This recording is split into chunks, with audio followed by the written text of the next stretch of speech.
My name is Bryce Kalal, and I'm a dreamer. Both waking and sleeping, my rich and vivid imagination has been keeping life interesting since I was very little. So I'm going to share those dreams with you, and I'd love for you to share your dreams with me. Let's do this together in a little place that I like to call Somewhere in Dreamworld.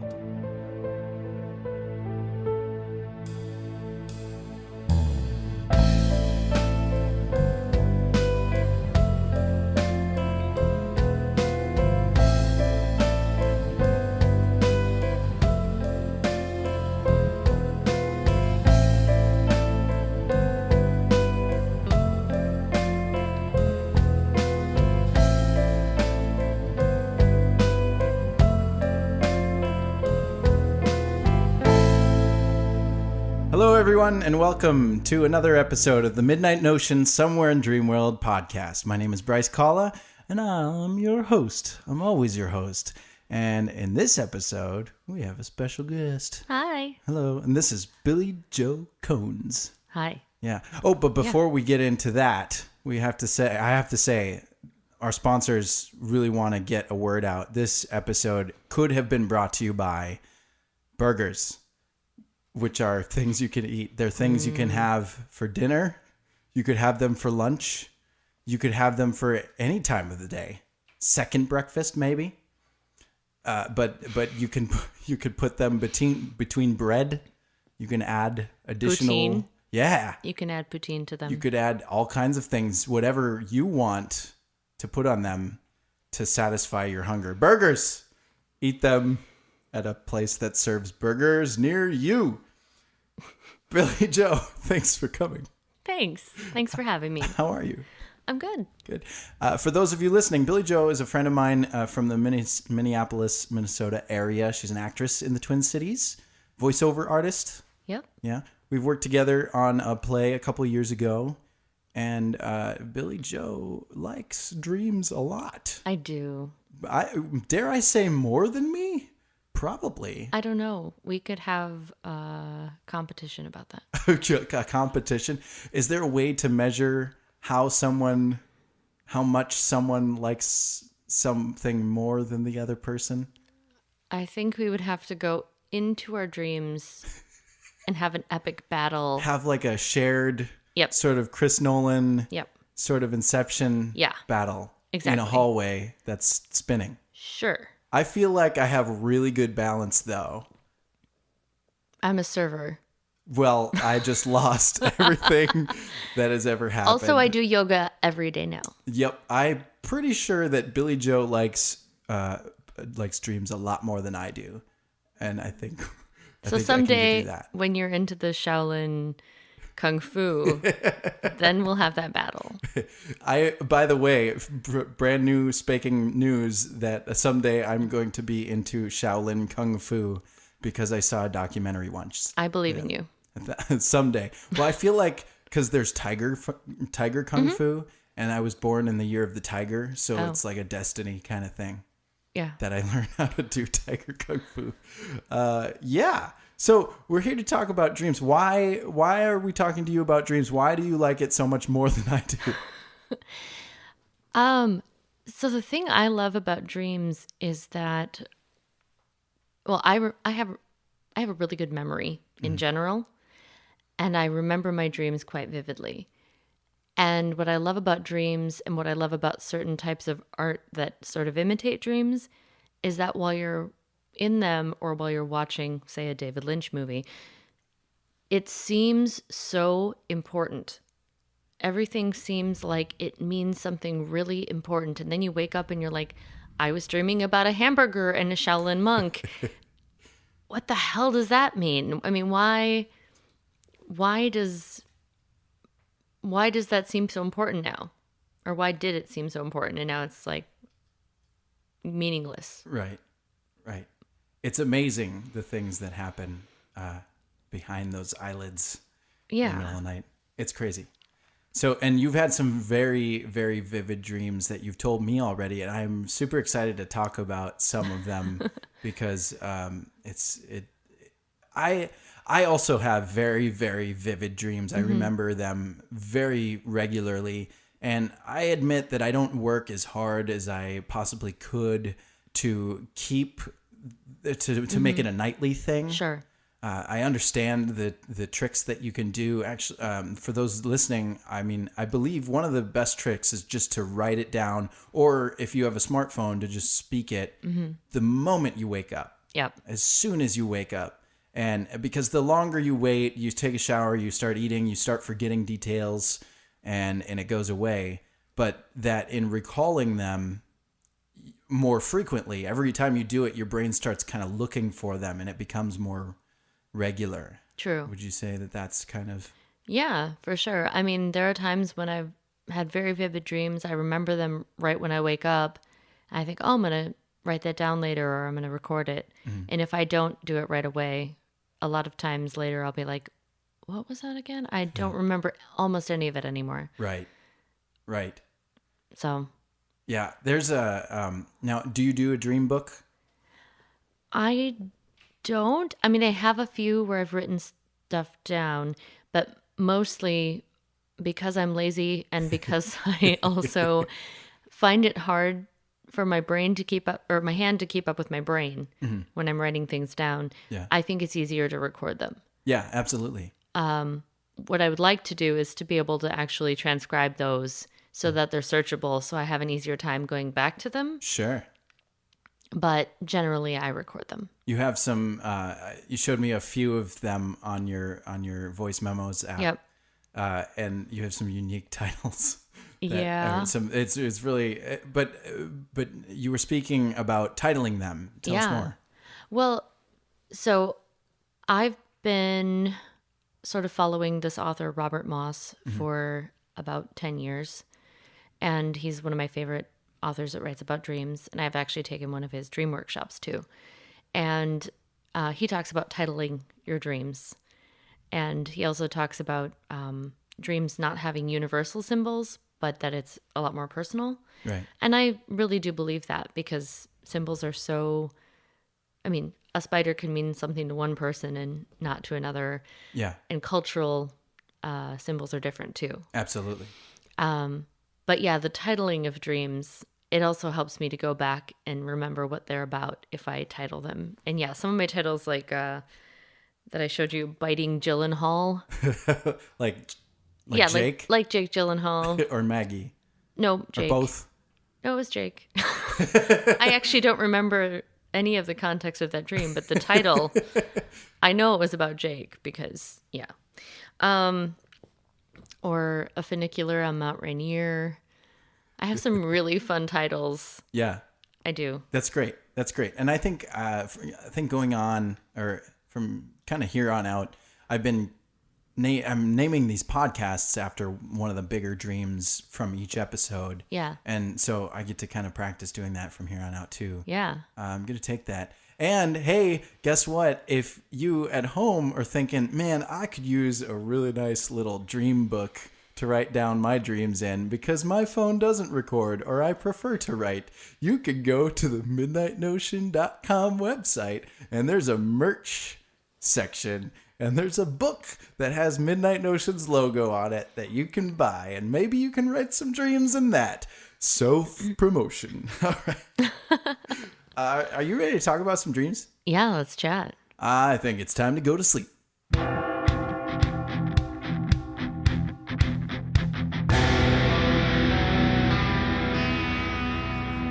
Willie, have you had any dreams recently? Yeah, I've had some odd ones. Okay, I'm not afraid of spiders at all. Okay. don't. That's one out of the two people in this room. So I usually just take them outside. I don't kill them. I had a dream one night about really large spiders, like the size of my hand. So a nightmare. Kind of. Okay. And it did jump at me. Yeah. And I woke up and I was just confused because I'm not afraid of spiders. Maybe I would be afraid of a spider that was that large. Sure. And a I had, lot of the sort of Freudian sort of psychology people would say that something's bugging you, right? Is that something? I don't really know. I can't pin that one down.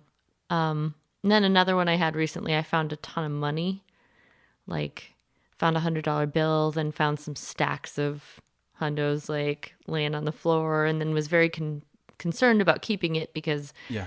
I didn't know if someone would come looking for it. Sure. And that one sort of took place in like a college public area, Okay. I guess. Yeah. So I don't really know where those came from. Sure. If you make burgers, you want to leave a couple of hundos for this advertisement, you can. What else? Have you had anything that? Do you ever have anything where something that's happening in the world, something that you've been doing a lot, just kind of shows up in the dream? Well, I used to have a lot of server nightmares, and I'm really grateful that I don't get those so much anymore. You don't get them anymore? Not really.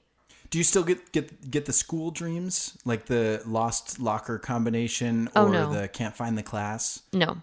Yeah. Have No. you ever had those? Not so much. Yeah. No.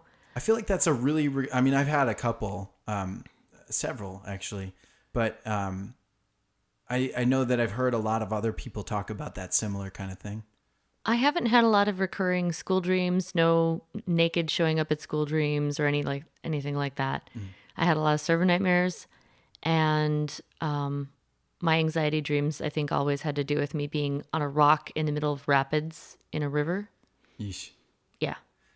I would be pretty anxious if that happened to me.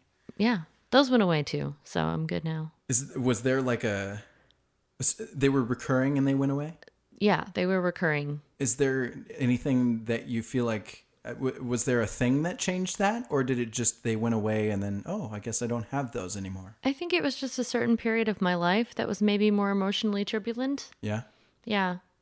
And I used to have tornado dreams too, but those were not scary. It's funny that you bring that up. And I think we've talked about this before, but one of my most recurring symbols is tornadoes. Mm-hmm. And I've had a lot of change in my life, and there's a lot of people that say that tornadoes are kind of a symbol of change. They come and destroy everything, and then but it's weird that you specify that it's not scary, because I think the same as this. It's the same for me. Like, you see it, you're aware that there's danger. Right. It's a tornado. Right. But there's something like it's just a passerby. Like, oh. Or like a dangerous passer. It's like, I don't know. You kind of just get out of like. I always just thought of them as sort of fascinating. Like, there's something magnetic about them when I've had those dreams. It's like a beautiful, but not destructive, but gorgeous at the same time. Yep.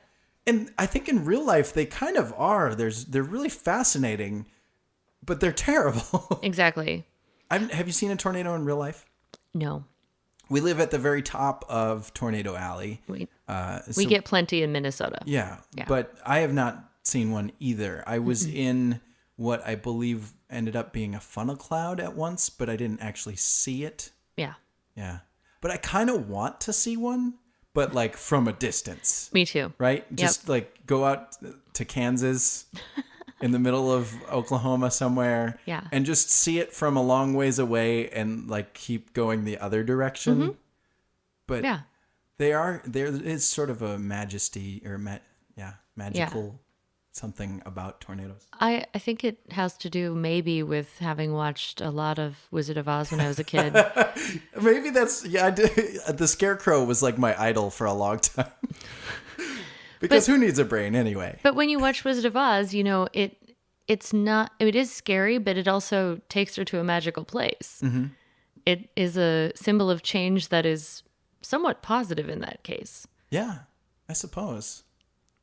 I mean, it really sucks about her, leaving her whole family behind and being, framed for murder and all that stuff. She gets back. Yeah. She actually kills the witch. Yeah. Man.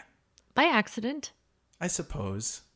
That's a good movie. When's the last time you saw Wizard of Oz? I don't know. That has a lot to do with dreams as well. Mm-hmm. And houses. Right. Well, she wakes up at the end. Yeah. Yeah. But was it a dream? And you were there? And you were there? It could have been like a teleportation into, I don't know. I think whatever. I brought you here for a number of reasons. One being that you really love dreams, but there's one dream you told me about that I thought was really interesting. Yeah. And I feel like a bunch of people are going to think that this is interesting. Are you willing to share it? Yeah. I'm ready to listen. Okay. Do you want me to start? Sure. Okay, so it was the last year of high school, and about a month before I graduated, I had this dream. And mind you, it was a dream that I'd had that led me to go to that high school in the first place. Because when I toured the high school, I recognized a room from the high school as having been from one of my dreams. So you had this dream and then you toured. No. No. I had a different dream when I was in junior high. Okay. And when we moved and we were touring different high schools, while we were touring the high school I ended up going to, I was touring it and said, oh my God, I've been in this room before. Weird. And then we also got down by the old gym, and there are 2 doors leading downstairs below the gym. And I said to the person who was giving us the tour, I said, there's a pool down there, isn't there? And she was like, yeah, how did you know that? Because who would think of a pool being underground underneath a gym? Sure. In the basement. Yeah. Because that's where the pool is. Uh-huh. So my high school was built in 1934. And like I said, a month before I graduated, I had this dream. And in the dream, it's the last day of school. And my school looks nothing like my actual school. My actual school is very symmetrical. It's very colonial. Your looking. Dream school? No.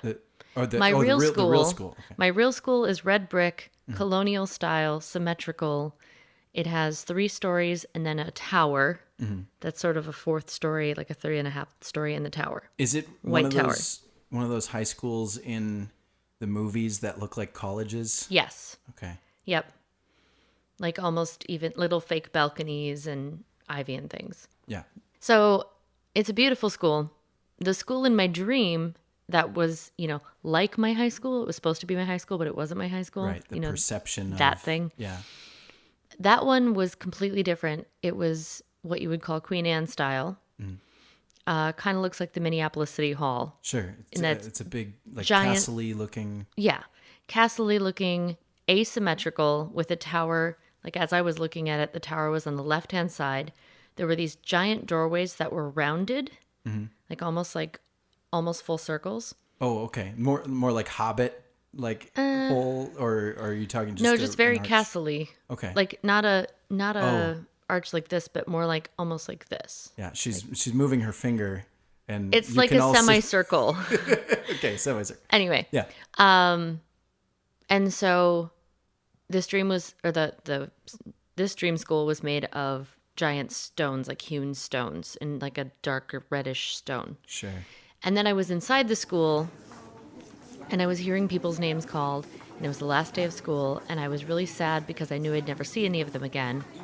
And it didn't seem like anybody was actually talking to me. It seemed like I was almost non-existent. And then I was sitting across the street from the school looking at it, and I was sad because I knew I was dead. Oh. Yeah. In the dream, you perceived yourself as dead. Yeah. And then it cut like a movie cuts. And I was all of a sudden on the grounds of the school right below it, walking around the sort of lawn area. And there were boulders. And the school was in ruins. There were just like charred boulders laying on the ground around me. And I was walking around it. And, like I knew I was still dead. And the school was just in ruins. For the last month before I graduated from high school, I was convinced I was going to die because of this dream. Wow. And then 2 years later, I had been working every summer doing summer school theater in my school's theater with little kids and stuff. And I had these 2 assistants that were a few years younger than me. And we were all convinced that the school was haunted, or that the theater was haunted at least. Sure. What theater isn't? Right. It's because no one puts out their ghost light, man. So we were convinced it was haunted, and so we were always very curious and wanted to do research and find out who haunted it, like who died in the school. Right. And so one day my mom and I were at the library and we ran into Eric and Megan, and they were up in the reference section, and I said, "Hey, what are you guys doing up here?" And they said, "Oh, we're looking through old yearbooks trying to find out who died in the school." And we're like, "Okay." And then they're like, "Oh my God, hey, look at this." And they showed me this yearbook from like 1915, I think it was. Mm-hmm. And they were like, "Oh yeah, hey, this guy died in the school." And then they're like, "We found these really old yearbooks. Oh, by the way, look at this front picture." And they turned the picture, and it was the school for my dream. Creepy. Like the Castle-y one. The Castle-y one. With the round. And I'd never seen it before. I didn't know there was another school, like a big school before my school. Right. And I just got chills when they showed me this picture. And often when I have weird coincidences or things like this happen, my eyes will start watering immediately. That's what happens to me.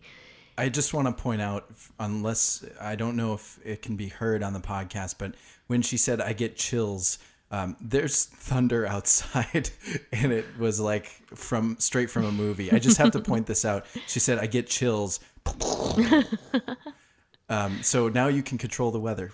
Sorry, I can. Well, I should have told you that story. So they showed me the picture, and it was the school for my dream, and they just said, "Oh, this is the old school." And I said, "What?" Like, I didn't know there was an old school. And I said, remember that dream I told you about? That's the school for my dream. And they said, "Oh, really?" And I kind of had to remind them. And then they said, "Well, this school burned down." Oh. And, more chills. Right. More eye watering. And I was like, "Really?" And they said, "And," the topper, "and it actually was right where we're standing." Oof. So the original school is where the library now is, where we were having this conversation. Right. Wow. Mm-hmm. Yeah. Creepy. I know. So it's like partially, it's like a combination of precognition and, I mean...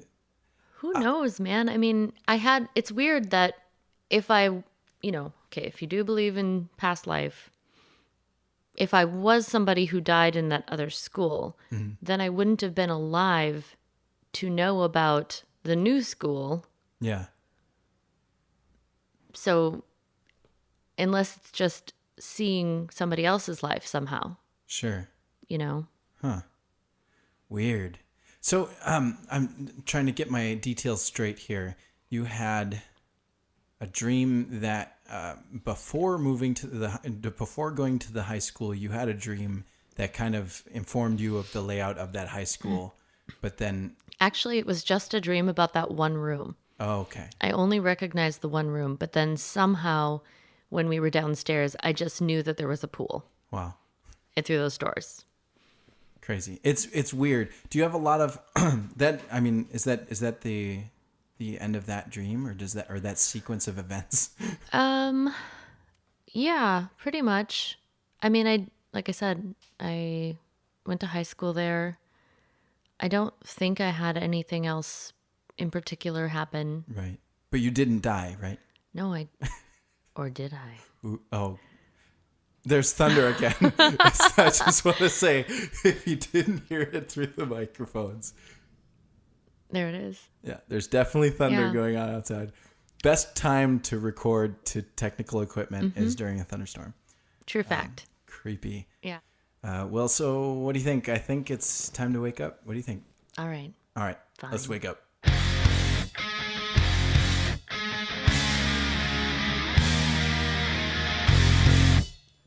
Oh, 5 more minutes, Dad. Man, it's really great to wake up. I mean, sometimes it's great to sleep for a long time, but now we're all awake. Billie Jo. Yeah. What do you want to do with your life? Do you have a big dream just something you've always really, really wanted to do? I've wanted to act since I was 3, and I've kind of wanted to do voiceover since I was about 7. So I guess I'm already doing those things. Yay. But now I'd like to be able to do them and travel. Ooh, adding an extra element on Yep. there. Shooting for even bigger. What about those and travel? Like, what combines those? How do you do both of those? What is? Well, I don't know. I have a friend who's kind of doing both of those right now, and I kind of want to find a way to do that because there's so many cool places in the world, and I kind of feel like when you're traveling, you can almost follow when you're having adventures and not trying to force things to happen. It's almost like being in a dream. So Yeah. I would kind of like to do that. Oh. Just discover things. Is it to get like? Is it you're traveling and then but while you're doing that you're also, or is it like you're a traveling voiceover person or a traveling, like, are they connected or just side by side? Is that a weird question? Well, you say you want to travel and do acting, and I feel like so say you're in a major motion picture, right? You get to travel to wherever they're filming. Well, yeah, that would be cool too. But, or is it like you want to go somewhere?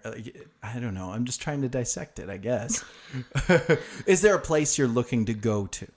Is there like, when you say travel, you're not talking about like St. Paul. You're not talking about like Duluth. You're talking internationally. I would like to go to other countries, yes. Yeah. Is there a dream destination? No, because everywhere I've been so far, and I've only had a passport for a little over a year, everywhere I've been so far, I just want to go back to. Where are those places? First place I went was Italy, and I went to Iceland, and I went to London. Nice. And all of those places have infinitely more history than we do here. It's okay. So this is something I've never left the country, and I've only had my passport for probably a year. Okay. And I got it because I did an audition, and had I gotten the role, I would have done it in London. Mm-hmm. And I did not get the role, but I do have my passport. Well, you should use that thing now. Well, money and stuff. So burgers, everyone, have some burgers. But and I do want to, but it's amazing as someone who's only been in the U.S. and most of my life has been in Minnesota, with the exception of about 4 or 5 years in Colorado. So really just the Midwest for my whole life. It's amazing that all of the architecture that we have and the oldest buildings that we've seen aren't even close to old. Nope. Right? Nope. 1700s, 1400s at like the most old, right? What was it? 1442 Ocean Blue? There's a rhyme to it, but it doesn't work. You're supposed to be able to remember it because it rhymes. 1492. Yeah, 1982. Columbus sailed the Ocean Blue. It rhymes, but anyway. So 1400s-ish at the oldest, right? Yeah. But over there, I was staying in an apartment that was built in 500 years ago. 500 years ago. Well, okay, yeah, that's right. Yeah. But the architecture, like just in the streets and stuff. I mean, well, I don't know. Where's the oldest? I guess like Syria is probably the oldest. One of the older. I don't know. Maybe you should travel and find out. Maybe I should. Maybe that'll be my dream, and we can get as well. I'll copy your dream. Okay. Since I already copy all of your other dream symbols. Well, that music means that this episode is over. Thank you so much for listening to the Somewhere in Dreamworld podcast. Thank you, Billie Jo, for joining me, talking about dreams. Remember, you can submit your dreams on midnightnotion.com. You can click on the podcast link and submit a dream through that form, or you can call the fancy number 612-643-0944 and leave your voicemail message, and that's pretty sweet. So anyway, I've been Bryce Kalal. This has been Billie Jo. Yes, and this has been the Somewhere in Dreamworld podcast. Until next time, sleep well, dream well, and be well.